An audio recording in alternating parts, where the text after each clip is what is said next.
Yuk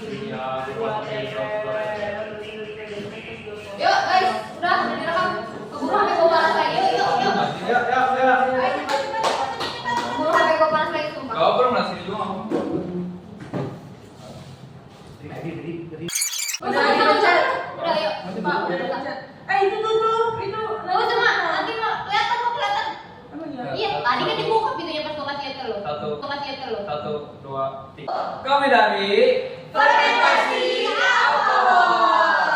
Nah, di sini kami akan mempresentasikan ulang fermentasi alkohol. Nah, yang pertama yaitu ada fermentasi alkohol. Itu apa sih? Itu akan dibacakan oleh Nar.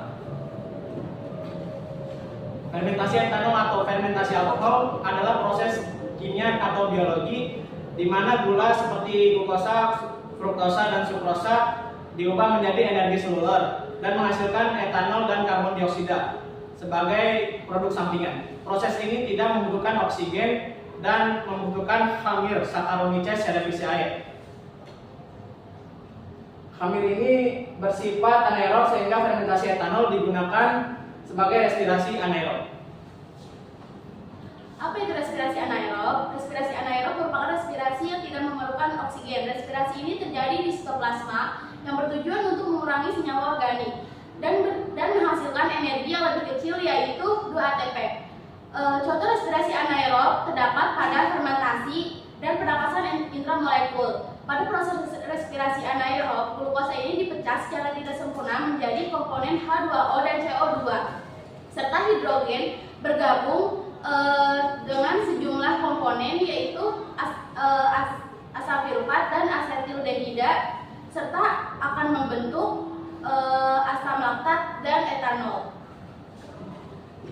Mungkin kalian banyak yang belum tahu tempat dan organisme fermentasi alkohol. Nah, jadi tempatnya itu ada di sitoplasma dan organismenya itu adalah khamir atau ragi yang memiliki nama ilmiah Saccharomyces cerevisiae. Nah, Saccharomyces cerevisiae ini adalah jenis jamur yang bersel tunggal. Nah, selanjutnya yaitu contoh fermentasi Kita udah mulai ngomong. Mukanya bukan. Nah, selanjutnya yaitu contoh fermentasi alkohol dalam olahan makanan yang akan dijelaskan oleh Lucy. Kenapa ya adonan roti termasuk fermentasi alkohol? Karena pada proses pembuatan adonan roti gelembung, CO2 yang dihasilkan dalam fermentasi alkohol. Pada tahap pengubahan pirufat menjadi asetildehida, hal ini yang menyebabkan adonan roti dapat mengembang. Nah, selanjutnya itu ada tahap proses fermentasi alkohol yang akan dijelaskan oleh Puja Risma.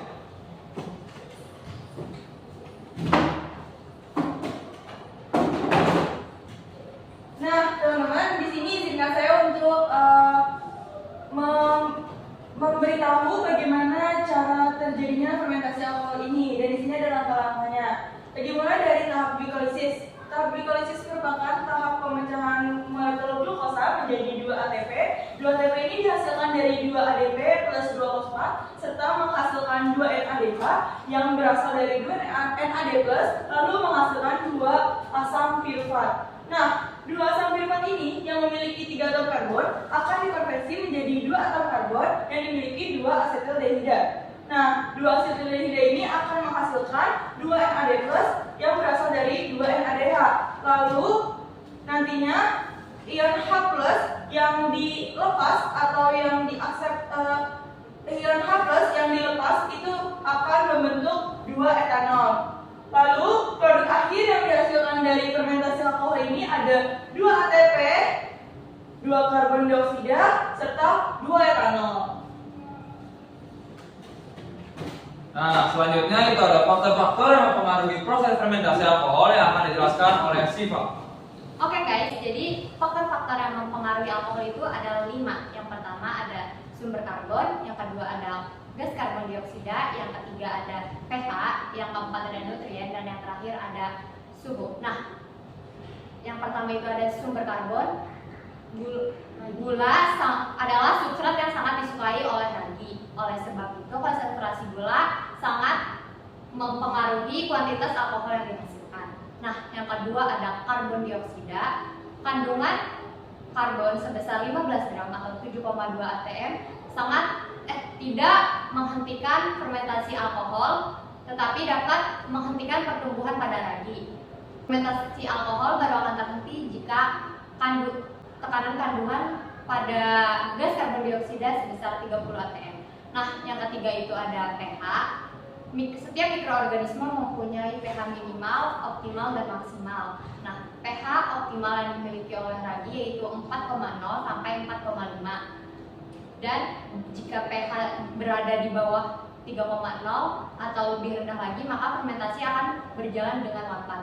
Yang keempat ada nutrien. Mikroba sangat membutuhkan nutrien untuk pertumbuhannya. Nah, nutrien yang dibutuhkan digolongkan menjadi dua, yaitu nutrien mikro dan nutrien makro. Dan yang terakhir ada suhu. Setiap mikroorganisme mempunyai suhu optimal, minimal, dan maksimal.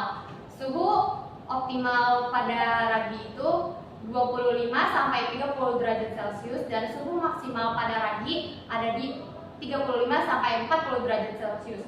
Tapi ada beberapa ragi yang hidup di suhu 0 derajat Celcius.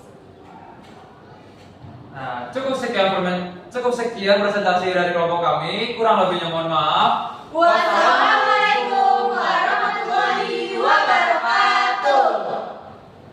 Alhamdulillah ya Allah. Oke guys, Coba cek. Coba. Coba. Wah.